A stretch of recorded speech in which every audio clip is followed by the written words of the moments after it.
اللهم ارحم ميتا صعدت روحه إليك ولم يعد بيننا وبينه إلا الدعاء. اللهم ارحمه واغفر له وانظر إليه بعين لطفك وكرمك يا أرحم الراحمين. اللهم ارفع درجته في المهديين واخلفه في عقبه في الغابرين، واغفر لنا وله يا الله، وأفسح له في قبره ونور له فيه.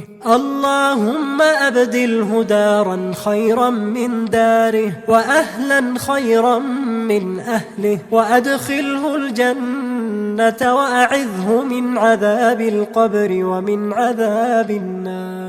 اللهم ارحمه فوق الأرض وتحت الأرض ويوم العرض عليك. اللهم قه عذاب يوم تبعث عبادك. اللهم أنزل نورا من نورك عليه. اللهم نور له قبره وآنس وحشته ووسع مدخله. اللهم ارحم غربته وارحم شيبته. اللهم اجعل قبره روضة من رياض الجنة لا حفرة من حفر النار.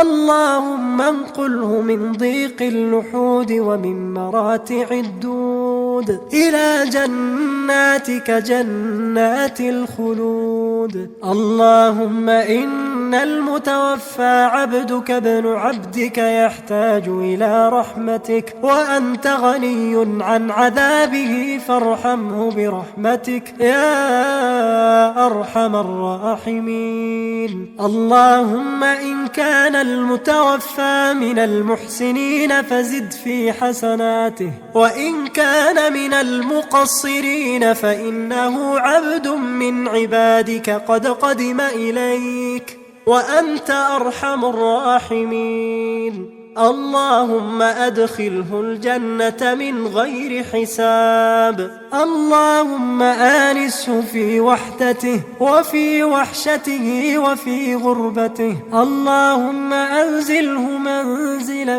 مباركا وأنت خير المنزلين. اللهم أنزله منازل الصديقين والشهداء والصالحين وحسن أولئك رفيقا.